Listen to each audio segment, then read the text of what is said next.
प्यारे दोस्तों नमस्कार, स्वागत है आप सभी का हमारे YouTube चैनल में। तो देखिए दोस्तों, अभी हम स्टार्ट करने जा रहे हैं क्लास 7th मैथमेटिक्स का चैप्टर नंबर 10। तो देखिए ये हमारा लेक्चर नंबर 1 होगा इस चैप्टर नंबर 10 का, जिसमें हम लोग क्या डिस्कस करेंगे। तो यहाँ पर हम लोग देखेंगे प्यारे बच्चों बेसिक ऑफ एक्सरसाइज 10.1। ठीक है, तो चलिए इस वीडियो को हम स्टार्ट करते हैं। तो यहाँ पर देखिएगा हम लोग किसकी बात करने वाले हैं। तो यहाँ पर हम जानेंगे सबसे पहले तो अलजेब्रिक एक्सप्रेशन के बारे में कि ये अलजेब्रिक एक्सप्रेशन किसको कहा जाता है। तो देखो दोस्तों, जो हमारे अलजेब्रिक एक्सप्रेशंस है ना, उनको हम लोग फॉर्म करते हैं। कैसे फॉर्म करते हैं? तो वेरिएबल्स और कांस्टेंट की मदद से हम लोग अलजेब्रिक एक्सप्रेशंस को फॉर्म करते हैं। ठीक है, जैसे मैं अगर आपको समझाऊं तो वेरिएबल का मतलब क्या होता है, पहले तो आप ये समझ लो। तो जो हमारे ABCD के लेटर्स होते हैं, जैसे कि मैंने यहाँ पे लिख दिया X लिखा, फिर Y लिखा, Z लिखा, ठीक है, U लिख दिया मैंने, V लिख दिया। तो ये जो सारे हमारे ABCD के लेटर्स होते हैं, जैसे कि यहाँ पे T आ गया, ये सभी किसके एग्जाम्पल्स हैं? तो ये सभी किस कैटेगरी में आते हैं? तो ये सारे के सारे हमारे वेरिएबल्स की कैटेगरी में आते हैं। ठीक है, अब ये कांस्टेंट क्या होते हैं ये भी जरा बता दो। तो देखो दोस्तों, कांस्टेंट का मतलब क्या है कि जो हमारे नंबर्स होते हैं ना 1 2 3 4 5 6 500 200 1000,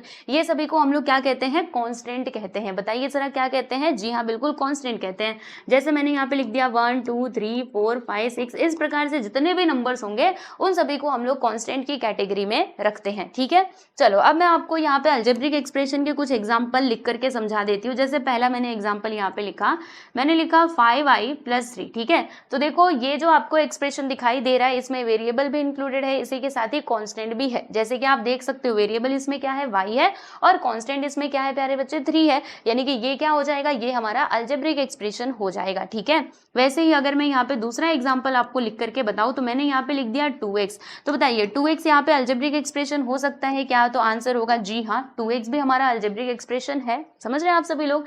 वैसे ही अगर मैं आप लोगों को बताऊं तीसरा एग्जाम्पल, तो आप कोई भी यहाँ पे नंबर ले सकते हो। जैसे मैंने यहाँ पे लिखा कि 3t + 2u + 4। तो बताइए क्या ये अलजेब्रिक एक्सप्रेशन है? तो आंसर होगा यस, ये हमारा अलजेब्रिक एक्सप्रेशन है। ठीक है, तो आई होप कि आप लोगों को अलजेब्रिक एक्सप्रेशन जो है वो क्लियर हो गया होगा, है ना। चलिए अब हम यहाँ पे बात करेंगे अलजेब्रिक एक्सप्रेशन के टर्म्स की। ठीक है प्यारे बच्चे, कि इसमें जो टर्म्स है ना वो क्या होते हैं। तो देखो दोस्तों, जैसे कि मैं ना यहाँ पे एक एग्जाम्पल लिख रही हूँ। मैंने यहाँ पे एक अलजेब्रिक एक्सप्रेशन लिखा, क्या लिखूँ?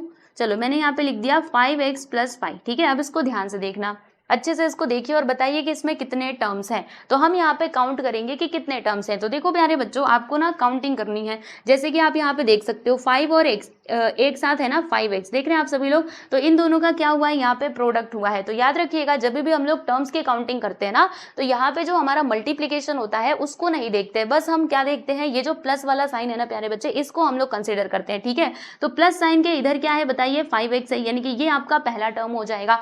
फिर ये प्लस के इस साइड क्या है? प्लस के इधर क्या है? ये 5 है, यानी कि ये हमारा दूसरा टर्म हो जाएगा। मतलब ये जो हमारे पास अलजेब्रिक एक्सप्रेशन लिखा हुआ है, इसमें कितने टर्म्स हैं? तो इसमें 2 टर्म्स हैं। फर्स्ट टर्म क्या हो जाएगा बताइए? तो 5x होगा। सेकेंड टर्म हमारा क्या होगा? 5 होगा। ठीक है, बात समझ में आई? वैसे ही यहाँ पे एक और एग्जाम्पल मैं आपको लिख करके बताती हूँ। मैंने यहाँ पे लिखा, मान लीजिए मैंने यहाँ पे लिखा 10y + 3, यहाँ पे लिख दिया मैंने 3x। ठीक है, तो बताइए अब इसमें कितने टर्म्स हैं? तो आप लोग देख सकते हो कितने टर्म्स हैं। पहला टर्म ये है और दूसरा टर्म यहाँ पर हो जाएगा हमारा 3x। ठीक है, बात समझ में आई? फिर यहाँ पे एक और एग्जांपल मैं लिख रही हूँ, अब इसको जरा ध्यान से देखिएगा। यहाँ पर मैंने लिख दिया कि 8z - 4y। ठीक है, अब बताइए कि ये जो हमारे पास अलजेब्रिक एक्सप्रेशन है, इसमें कितने टर्म्स हैं। तो अभी मैंने आपको यहाँ पर बताया था कि हमें क्या करना होता है? मल्टीप्लिकेशन वाले को कंसिडर नहीं करना होता है, बस हम प्लस वाले को कंसिडर करते हैं, राइट। तो आप कहेंगे यहाँ पर तो माइनस आ गया, फिर हम क्या करें? तो इसमें कोई अलजेब्रिक एक्सप्रेशन नहीं होगा, मतलब इसके टर्म्स नहीं होंगे। तो होंगे, देखो मैं आपको समझाती हूँ।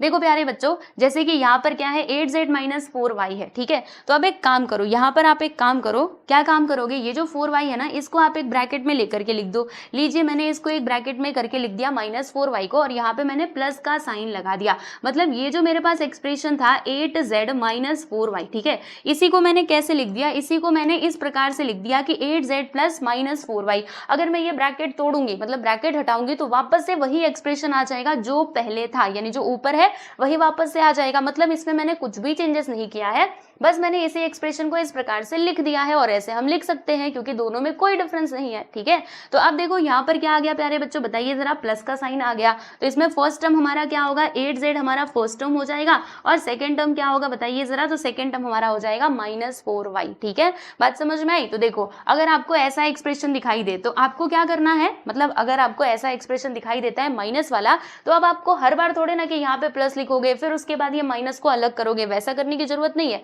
आप सीधा सीधा क्या लिखेंगे कि फर्स्ट टर्म आप कह देंगे कि 8z होगा और जो हमारा सेकंड टर्म है वो हो जाएगा -4y। ठीक है, तो इस तरीके से हम लोग क्या करते हैं, टर्म्स को आइडेंटिफाई कर सकते हैं। बराबर, बात समझ में आई। चलिए बच्चे, अब हम बात करते हैं यहाँ पे कोएफिशिएंट्स की कि ये कोएफिशिएंट्स क्या होते हैं अलजेब्रिक एक्सप्रेशंस के अंदर। तो देखो दोस्तों, वेरिएबल्स के बारे में आप सभी लोगों को मालूम है। वेरिएबल मतलब क्या, जो हमारे ABCD के लेटर्स होते हैं, जैसे कि X Y Z T U V, ये सभी क्या होते हैं, हमारे वेरिएबल्स होते हैं। बराबर, अब देखो प्यारे बच्चों, कोएफिशिएंट का मतलब क्या हुआ, जैसे कि मैंने यहाँ पर मान लीजिए ये वाला अलजेब्रिक एक्सप्रेशन मैंने लिखा, चलो ये मैं लिख देती हूँ 10y, उसके बाद से मैंने लिख दिया यहाँ पे 3x। ठीक है, तो वेरिएबल के आगे जो नंबर होता है ना प्यारे बच्चे, उसी को हम लोग क्या कहते हैं, कोएफिशिएंट कहते हैं। जैसे कि मुझे एक बात बताइए, इसमें वेरिएबल क्या है, y है। ठीक है, अब वेरिएबल के आगे कौन सा नंबर है, 10 है ना, यानी कि यहाँ पर y का कोएफिशिएंट बताइए प्यारे बच्चों क्या हो जाएगा, यानी कि फर्स्ट टर्म में कोएफिशिएंट क्या होगा, ये 10 हो जाएगा। ठीक है, वैसे ही अगर मैं बात करूं यहाँ पे x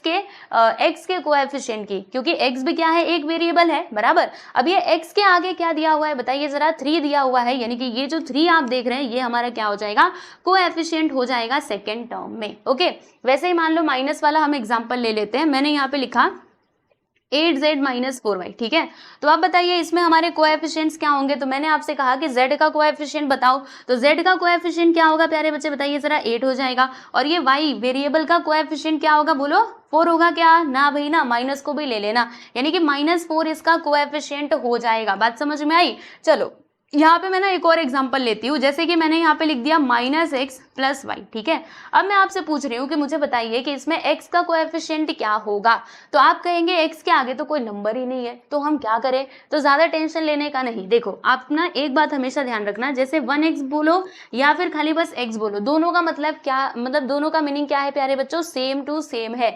यानी कि अगर x के आगे कुछ अगर दिखाई नहीं दे रहा आपको, मतलब आप समझ जाना कि वहां पर क्या है, 1 है। क्या है भाई, 1 है। जैसे मैंने यहाँ पे लिखा y, तो y को हम ऐसे भी लिख सकते हैं, 1y करके भी लिख सकते हैं। दोनों का मीनिंग सेम है, दोनों में कोई डिफरेंस नहीं है। यानी ये जो 1 है ना, वो अपने आप उधर होता है, उसको ऐसा बार बार लिख के दिखाने की जरूरत नहीं होती है। ठीक है, तो ठीक उसी प्रकार से यहाँ पर आप देख सकते हो ओनली -x है। -x का मतलब क्या, कि इसके आगे कुछ नहीं, यानी कि क्या है, 1 है, जो किसमें है प्यारे बच्चे, जो कि माइनस में है, यानी कि -1 इसका क्या हो जाएगा, कोएफिशिएंट हो जाएगा। ठीक है, यहाँ पर बताइए प्यारे बच्चे y का कोएफिशिएंट क्या होगा। तो अभी मैंने आपको बताया कि y के आगे कुछ नहीं, मतलब क्या है, 1, मतलब यहाँ पर y का कोएफिशिएंट क्या हो जाएगा दोस्तों, 1 हो जाएगा। ठीक है, तो इस तरीके से आप लोग क्या कर सकते हैं, किसी भी नंबर का, मतलब कोई भी अलजेब्रिक एक्सप्रेशन दिया गया है उसमें आप लोग कोएफिशिएंट्स बहुत आसानी से बता सकते हैं। ठीक है, ये बातें क्लियर हो गई। चलो अब मैं आप लोगों को यहाँ पर नेक्स्ट जो हमारा टॉपिक है उसको हम इधर समझेंगे। क्या समझेंगे प्यारे बच्चे, लाइक और अनलाइक टर्म्स के बारे में।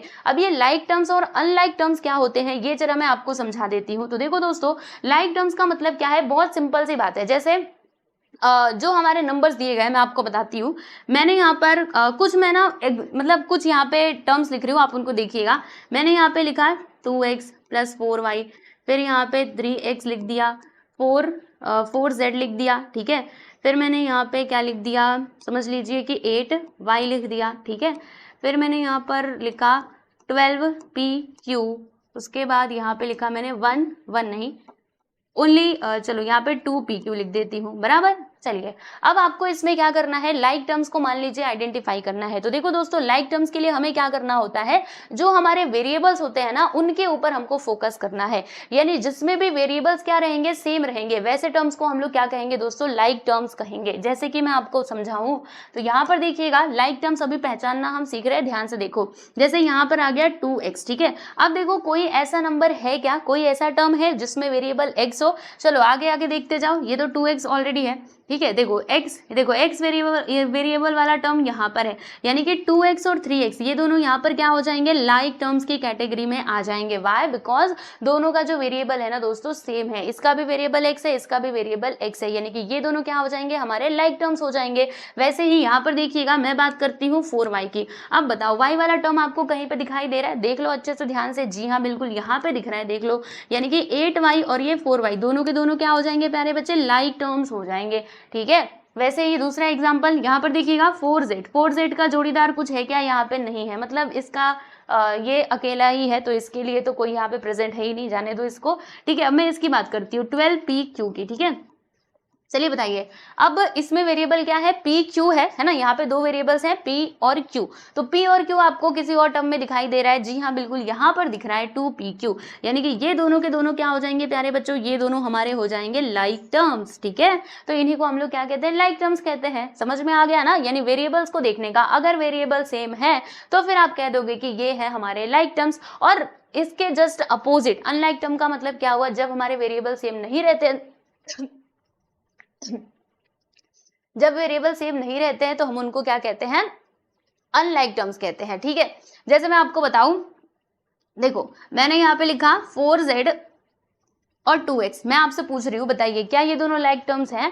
तो आप क्या करेंगे, दोनों का जो वेरिएबल है ना उसको देखेंगे, तो इसका वेरिएबल z है और इसका वेरिएबल x है, क्या हम इन दोनों को लाइक टर्म्स कह सकते हैं? आंसर होगा नहीं भैया, ये हमारे लाइक टर्म्स नहीं है, ये तो अनलाइक टर्म्स है, क्योंकि दोनों का जो वेरिएबल है वो अलग अलग है, इसका वेरिएबल z है और इसका वेरिएबल x है। ठीक है, समझ में आ गया आप सभी लोगों को? तो बस इतनी ही बातें आपको यहाँ पर समझनी थी। बाकी एक्सरसाइज के अंदर हम लोग इस टॉपिक के ऊपर बेस्ड क्वेश्चंस भी सॉल्व करेंगे, जितने भी मैंने आपको यहाँ पे कॉन्सेप्ट सिखाया, अलजेब्रिक एक्सप्रेशन हो या फिर ये टर्म्स कोएफिशिएंट्स, इनके ऊपर बेस्ड हम लोग क्वेश्चंस भी सॉल्व करेंगे एक्सरसाइज में, तो आपको और क्लैरिटी आएगी और आप सारी चीजों को बहुत अच्छे से समझ पाओगे और मतलब क्वेश्चन आसानी से आप सॉल्व कर पाओगे। ठीक है, बस इतना आप समझ लीजिए। चलिए अब मैं यहाँ पे बात करती हूँ टाइप्स ऑफ अलजेब्रिक एक्सप्रेशंस की, यानी कि जो हमारे अलजेब्रिक एक्सप्रेशंस होते हैं उनके टाइप्स को हम यहाँ पे थोड़ा डिस्कस कर लेते हैं। तो देखो दोस्तों, इसके जो मेनली अगर मैं टाइप्स की बात करूँ तो 3 टाइप्स यहाँ पे मैं बता सकती हूँ आप लोगों को। देखो पहला जो टाइप है हमारा वो हो जाएगा मोनोमियल। ठीक है, और दूसरा जो हमारा टाइप है प्यारे बच्चे वो होता है binomial. Binomial, right. Next third one की अगर मैं बात करूं तो थर्ड टाइप आपका हो जाएगा ट्राइनोमियल। ठीक है, ट्राइनोमियल, राइट। चलो अब इन सब का मीनिंग मैं आपको एक एक करके बताती हूँ। तो मोनोमियल किसको कहा जाता है, तो वो अलजेब्रिक एक्सप्रेशन जिसमें बस एक ही टर्म हो। कितना टर्म हो भाई, खाली बस एक ही टर्म हो, ऐसे अलजेब्रिक एक्सप्रेशन को क्या कहा जाता है, मोनोमियल कहा जाता है। ठीक है, तो इसमें क्या होता है दोस्तों, only one term is there, खाली बस इसमें एक ही टर्म होता है, याद रखिएगा। इसके एग्जांपल्स भी बता दो तो चलिए ना हम आपको बता देते, क्यों टेंशन लेते हो। तो यहाँ पर मैंने लिख दिया प्यारे बच्चों, चलो मैं यहाँ पे कुछ और लिखती हूँ, 6y मैंने लिख दिया। तो इसमें कितने टर्म्स हैं, only one term is there, so therefore this is a monomial. ठीक है, फिर उसके बाद मैंने यहाँ पे लिख दिया 5। बताओ 5 क्या होगा, आप कहेंगे ये 5 ये अलजेब्रिक एक्सप्रेशन होगा, तो जी हाँ बिल्कुल होगा। ठीक है, तो 5 हमारा अलजेब्रिक एक्सप्रेशन होगा, ध्यान रखिएगा, राइट। तो 5 भी किस में आ जाएगा, ये भी हमारा मोनोमियल की कैटेगरी में ही आ जाएगा। Why, because only one term is there. Next one यहाँ पर हम देखेंगे, जैसे कि मैंने यहाँ पे लिख दिया, क्या लिखूँ, 4z लिख दूँ। ठीक है, तो ये सारे के सारे हमारे क्या हो जाएंगे प्यारे बच्चों, ये सारे के सारे हमारे मोनोमियल होंगे, क्योंकि इसमें बस एक ही टर्म इन्वॉल्व है। ठीक है, बाइनोमियल की बात जरा हम कर लेते हैं। तो बाइनोमियल में क्या होता है कि 2 टर्म्स होते हैं। How many terms are there, तो अलजेब्रिक एक्सप्रेशंस में ना 2 टर्म्स होते हैं। फॉर एग्जाम्पल बता दो जरा। तो मैंने यहाँ पे लिख दिया कि 10y प्लस 2z। बताइए क्या ये हमारे क्या ये बाइनोमियल है, तो आंसर होगा यस, बाइनोमियल है। और यहाँ पे ना बच्चों एक और बात ध्यान रखिएगा, जैसे रुकिए मैं आपको बताती हूँ कि यहाँ पर हम 2 टर्म्स की बात तो कर रहे हैं, लेकिन ये जो दोनों आपके टर्म्स है ना वो कैसे होने चाहिए, अनलाइक टर्म्स होने चाहिए। कैसे टर्म्स होने चाहिए भाई, अनलाइक टर्म्स होने चाहिए। अब मैंने ऐसा क्यों कहा, इसके पीछे रीजन है। जैसे मैं आपको यहाँ पे एक अलजेब्रिक एक्सप्रेशन लिख के बताती हूँ। मैंने यहाँ पे लिख दिया 2x plus 3y plus 4x। ठीक है, ऐसे करके मैंने लिख दिया। आप कहेंगे अच्छा देखो आप ध्यान से, इधर 2x है, इधर 3y, इधर 4x है, मतलब ये हो जाएगा। अच्छा मैंने यहाँ पे मैं अभी 2 की बात कर रही थी ना, नहीं, हाँ ठीक है। आप इसमें क्या कहेंगे, अरे इसमें तो 3 टर्म है, मतलब ये तो बाइनोमियल नहीं होगा, ये तो ट्राइनोमियल होगा। Why? Because it has 3 terms. लेकिन मैंने कहा, मैं कह रही हूँ आपसे कि ये बाइनोमियल है। आप बोलेंगे कैसे? तो ध्यान से समझो, ये क्या है प्यारे बच्चों, ये 2x है, ये क्या है 4x है, तो दोनों का वेरिएबल सेम है, यानी कि दोनों के दोनों लाइक टर्म्स हैं। और आपको पता होना चाहिए, अभी चिंता मत करो, आगे जब हम लोग मतलब और आगे पढ़ेंगे तो इसके ऊपर बेस्ड हम क्वेश्चन भी सॉल्व करेंगे कि जब लाइक टर्म्स होते हैं ना, तो हमें लाइक टर्म्स को क्या कर देना होता है, आपस में मतलब सॉल्व करना होता है। अगर प्लस है तो प्लस करने का, माइनस है तो माइनस करने का। जैसे कि ये दोनों लाइक टर्म्स है ना, तो हम क्या करेंगे, दोनों को प्लस कर देंगे, क्योंकि 2x प्लस क्या है 4x है। तो 2x प्लस 4x करोगे तो बताओ बच्चों कितना आएगा? तो देखो 2 और 4 कितना होता है, 6 होता है। x का x यहाँ पर आ जाएगा, यानी कि 6x आएगा। फिर उसके बाद ये 3y आ जाएगा। अब बताओ इसमें कितने टर्म्स हैं? ओनली नहीं, यहाँ पे बस 2 ही टर्म्स हैं, 2 टर्म्स हैं, इसीलिए ये हमारा क्या कहलाएगा, बाइनोमियल कहलाएगा। ठीक है, तो इसीलिए याद रखना कि 2 टर्म्स तो होने चाहिए, लेकिन कैसे टर्म्स होंगे प्यारे बच्चों? अनलाइक टर्म्स होंगे। ठीक है, याद रखना, अनलाइक टर्म्स रहेंगे तभी हम लोग उनको कहेंगे बाइनोमियल। ओके, एक और एग्जाम्पल इसका देख लें। चलो, तो यहाँ पर मैंने लिखा कि 2p प्लस 4, चलो 2p प्लस 4 लिख दिया। तो बताओ क्या ये हमारा बाइनोमियल है? तो आंसर होगा हाँ। Why? Because it has 2 terms, 2p और ये प्लस 4। ओके, क्योंकि ये हमारा वेरिएबल के साथ है और ये कांस्टेंट है। ठीक है ना, तो बाइनोमियल आपको समझ में आ गया। अब मैं आपको ट्राइनोमियल के बारे में बताती हूँ। तो देखो दोस्तों, ट्राइनोमियल में क्या होता है कि इसमें ना 3 टर्म्स इन्वॉल्व होते हैं। How many terms are there? 3 terms. और याद रखना, इसमें भी अनलाइक टर्म्स होते हैं। कैसे टर्म्स होते हैं प्यारे बच्चे? अनलाइक। ठीक है, क्योंकि लाइक रहेंगे तो क्या होगा, अरे भैया वो तो सॉल्व हो जाएंगे ना, इसीलिए यहाँ पे अनलाइक टर्म्स होते हैं, मतलब अनलाइक टर्म्स इसमें इन्वॉल्व होते हैं। ठीक है, इसके एग्जाम्पल्स बता देते हैं जरा। तो देखो, इसके एग्जाम्पल की अगर मैं बात करूं तो मैंने यहाँ पे लिखा 3x प्लस 4y प्लस 1। ठीक है, तो बताओ बच्चों इसमें कितने टर्म्स हैं? 3 टर्म्स हैं, यानी कि ये हमारा ट्राइनोमियल की कैटेगरी में आएगा। वैसे ही दूसरा एग्जाम्पल मैं आप लोगों को बताऊं। चलो अब एग्जाम्पल मैं आपसे पूछती हूँ। ठीक है, अब मैंने बहुत बता दिया, अभी आपको क्या करना है, आपको कमेंट सेक्शन में सुनो किसका आंसर देना है। मैं सभी लोगों से एक्सपेक्ट करूंगी कि आपकी तरफ से आंसर तो मुझे मिलना ही चाहिए।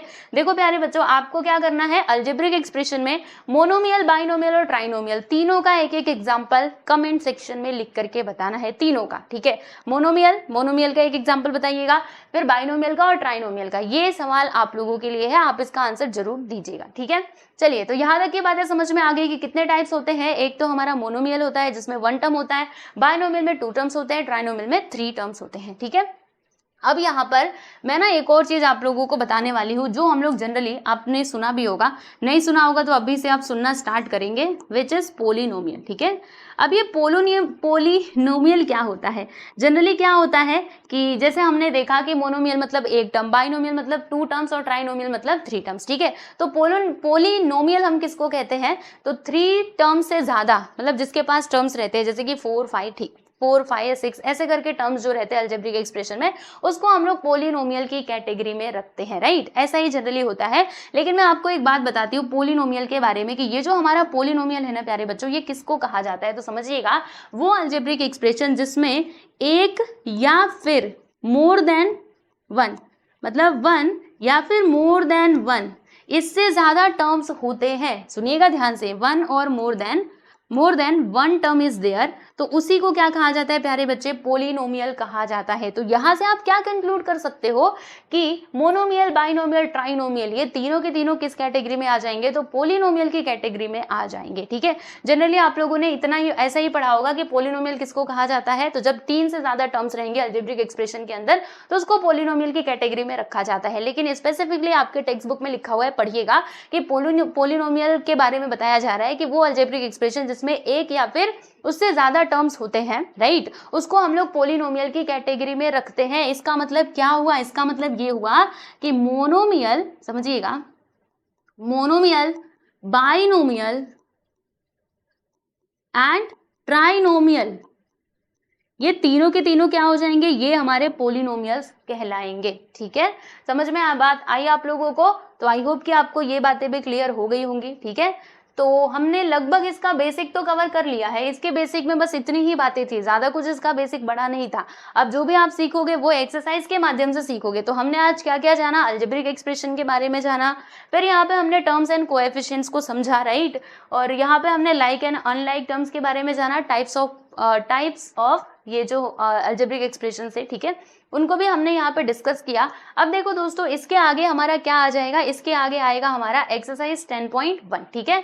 तो 10.1 के क्वेश्चंस को हम लोग देखेंगे नेक्स्ट वीडियो में। थोड़ी इसकी झलक आप देख लो, बहुत ईजी क्वेश्चंस है। देखो यही सारे आपके क्वेश्चंस रहने वाले हैं, जैसे कि आप यहाँ पे देख भी सकते हो, ठीक है। तो हम लोग सारे क्वेश्चंस को बहुत आसानी से सॉल्व करेंगे। तो आप लोग अच्छे से प्रैक्टिस करके आना। क्या प्रैक्टिस करना है, कुछ मत करना। आपने ये लेक्चर देखा ना, बस इतना आपके लिए इनफ है। अभी नेक्स्ट लेक्चर आप देखिएगा, सारे क्वेश्चंस देखना, आपको बहुत आसानी से समझ में आएंगे, ठीक है। और देखो प्यारे बच्चों, अगर आप लोगों ने हमारे टेलीग्राम चैनल को ज्वाइन नहीं किया है तो बिल्कुल आप ज्वाइन कर सकते हैं, डिस्क्रिप्शन बॉक्स में उसका लिंक भी मिल जाएगा, ठीक है। तो चलिए बच्चों, आज के लिए बस इतना ही। मिलते हैं नेक्स्ट वीडियो में। सब लोग अपना ध्यान रखिए और अच्छे से पढ़ाई करते रहिए, ठीक है। चलिए बाय एवरीवन।